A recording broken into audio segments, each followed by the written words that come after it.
Kodaikanal Brian பூங்காவில் 62வது மலர் கண்காட்சி தொடங்கியுள்ளது. இது குறித்த விவரங்களை செய்தியாளர் ஜாஃபர் சாதிக்கிடம் கேட்கலாம். ஜாஃபர், இது குறித்த விவரங்களை பதிவு பண்ணலாம். நிச்சயமாக மோனிஷா.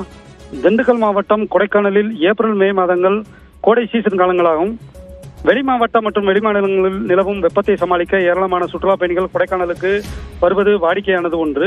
இந்த நிலையில் கொடைக்கானலுக்கு வரும் சுற்றுலா பயணிகளை மகிழ்விக்கும் விதமாக பிரையன் பூங்காவில் மலர் கண்காட்சியானது நடைபெறுவது வழக்கம்.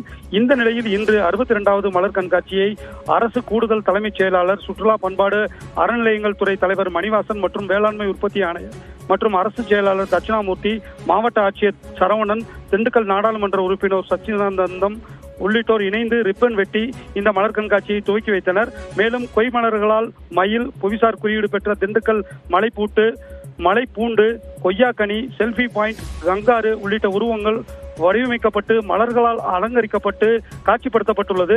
மேலும் மேடைகளில் அலங்கார மலர்களும் காட்சிக்கு வைக்கப்பட்டுள்ளன.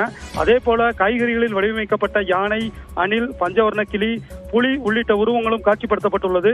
மேலும் மேடைகளில் அலங்கார செடிகள் அமைக்கப்பட்டதை வந்திருந்த அனைத்து அரசு துறை அதிகாரிகள் பூக்களின் வகைகளை கேட்டு தெரிந்து கொண்டதுடன் பல்வேறு வண்ண வண்ண மலர்கள் மற்றும் காய்கறிகளால் வடிவமைக்கப்பட்ட உருவங்களையும் கண்டு ரசித்து வருகின்றனர்.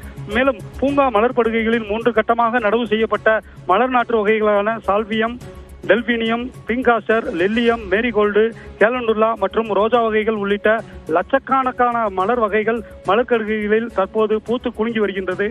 இன்று துவங்கும் மலர் கண்காட்சியானது வருகின்ற 9ஆம் தேதி வரை நடைபெறும் எனவும் தெரிவிக்கப்பட்டுள்ளது. மேலும் கோடை விழாவும் துவங்கியுள்ளது. இதனையடுத்து பரதநாட்டியம், கலை நிகழ்ச்சிகள் உள்ளிட்ட பல்வேறு விதமான விளையாட்டுப் போட்டிகளும் சுற்றுலாத்துறை சார்பில் நடத்தப்பட உள்ளது. இந்த மலர் கண்காட்சியை காண்பதற்கு காலை முதலே ஏராளமான சுற்றுலா பயணிகள் வருகை புரிந்து இந்த மலர் கண்காட்சியை கண்டு ரசித்து வருவதும் குறிப்பிடத்தக்கது. மோனிஷா, விவரங்களை பதிவு செய்தமைக்கு நன்றி ஜாஃபர் சாதிக்.